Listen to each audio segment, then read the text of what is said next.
Welcome back, guys. In today's video, I'm going to be going over exactly how long it takes to go from 40% body fat down to around 10% body fat using a real life example of a client of mine called Love who did exactly that. Now, first things first, I want to kind of set the scene here with this client Love. He was a bigger guy. I'm just going through our old photos here. I'm going to obviously have these pop up on the screen. So as you can see, he was out of shape, not really into training, and a typical busy Indian guy that doesn't look after himself. He's accumulated some body fat. He's got lots of food. He's obviously having help with his meals. He's very, very busy with business, and his health just took a back step as he was building up his career. And this is what you tend to see. He's about 95 kilos, looking at about 40% body fat. You can kind of see with the t-shirt on, the shape he was in. The diet these guys tend to eat, very, very high in nuts. They love snacking on walnuts, cashews, pistachio nuts, very, very high in calories. Loads of oils in the food they eat, loads of fatty meats, a lot of chicken thigh, oils. The lifestyle just isn't there for someone that wants to be lean and shredded, okay? And as you can see, it just caught up with him over the years. So we came up with a game plan. This stuff takes time. This took nearly 7 months to go from these pictures. I'm gonna show you the end pictures afterwards, okay? We started off, no gym, no cardio, no steps, no idea what his calories are. We started off by working out a meal plan, okay? The meal plan, we started fairly aggressive at around 2,000 calories. Why? I needed buy-in. I needed this guy to be like, wow, this works, weight's falling off me. If you're 40% body fat, you have a lot of stored energy on your body. 2,000 calories a day, you're gonna be fine, okay, for now. And the good thing about that is you can keep them there for months and months and months. You don't have to keep making drops. So I dropped him down to about 2,000 calories. Protein was around 150 to 160 grams. Fats were around 20% of overall calories, 400 calories from fats, 98, 27, 36, about 44 grams of fat, and the rest came from carbs. About 150 protein, about 45 grams of fat, whatever the rest is from carbohydrates, somewhere around 200, 250 grams, okay? The training plan was very simple. So we put him on a very basic beginner's 3-day split. That's a Monday, Wednesday, Friday, full body, full body, full body. Upper with a bit of legs, upper with a bit of legs, upper with a bit of legs, okay? Very straightforward. Around 45 minutes per session, and we finished with 15 minutes of cardio at the end of each session. 45 weights, 15 cardio. 45 weights, 15 cardio, 45 weights, 15 cardio. The cardio was very basic, either cross trainer or stairmaster. I think we started with the cross trainer, moved to the stairmaster, eventually got him running as he got so fit.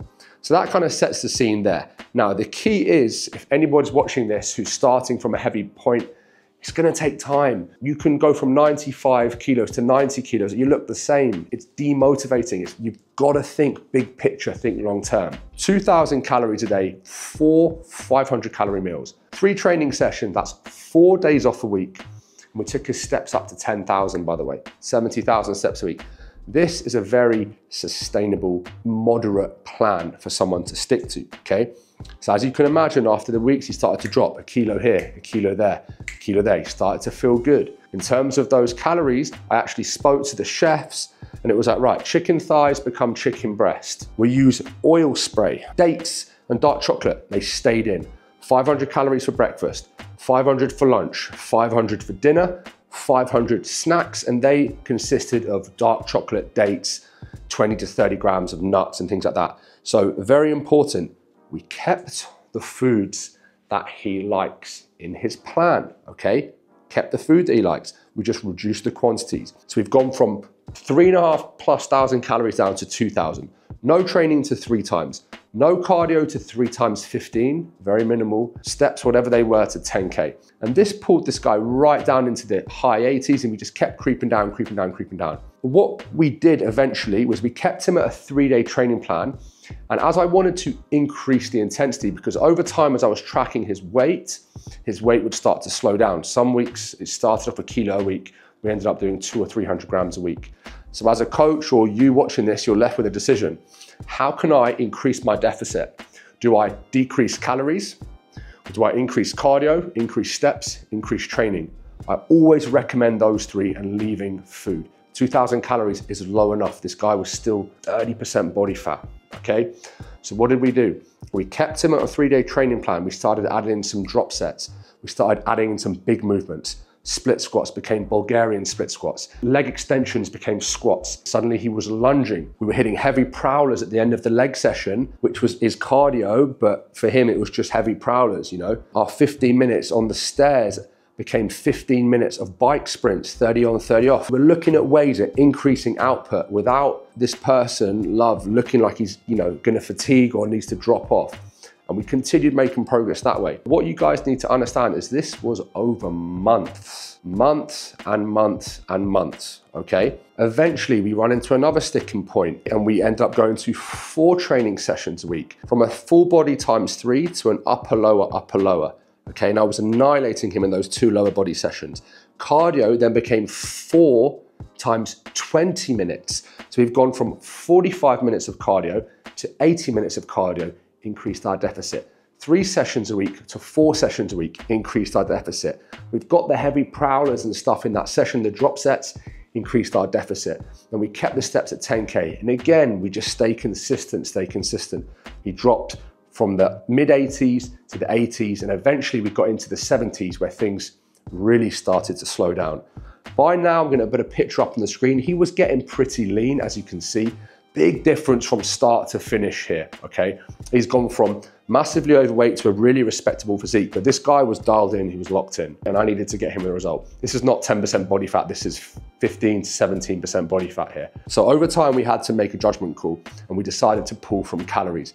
So we took him from 2,000 calories to 1,750. So the snacks became minimal, and he was really feeling that he was hungry all the time. It is not easy to go from 15% body fat to 10% body fat is difficult. You're going to be hungry. It's part of the game. Get used to it, okay? Remember, to remove fat, we have to run flat. It's part of the process. 2,000 calories, 1,750. 4 times a week in the gym became 5 times a week in the gym. 5 times 30 minutes of cardio. So we've gone push, pull, legs, upper, lower. 5 times 30 minutes in the gym. He actually, due to being time poor, got a bike at home and was doing a 30-minute cycle in the morning and then training later on. That worked for us. And everything remained the same. And that was enough to creep him 79, 78, 77, where he finished at 76 kilos. And this is the end result. As you can see, he is peeled. The legs are in, the physique is in, the guy looks great. If you put the 2 pictures together, you can see this is a top class result. It's about 7 months, 95 kilos, about 40% body fat, mid-70s, about 10 to 12% body fat. We went into a very extreme deficit. Now, the most important part of this whole transformation, which I need to drill home right now, is what we did afterwards. Your output is up here. Your food is down here. Your fatigue is up here. You are knackered, okay? We have smashed you to bits on purpose and peaked you for these photos. So to maintain a result, 1,750 calories, we came straight up to 2,200. We sat him there for a few weeks.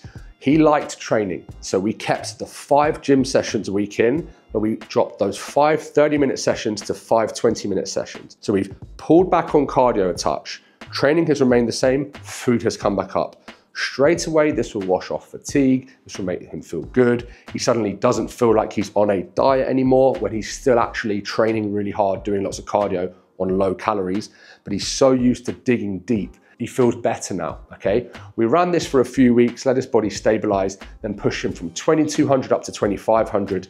And to be honest, he was pretty much fine then. His body weight shot up to about 80 kilos. But what I wanted to drill home is everybody wants to see these amazing results, but nobody wants to look at the time frame. Nobody wants to look at the work that goes in, and nobody wants to talk about the work coming out. Those 8 weeks after he'd finished dieting for months and months and months, can you imagine being starving, being run into the ground, your body is sore, you're going from a massive deficit to a deficit. When your body, you could eat 5,000 calories a day. That requires real discipline, but that is where the magic lies with maintaining a result. If you want to maintain an amazing physique, the reverse diet after the fat loss phase is just as important. But as you can see here, this is an amazing result.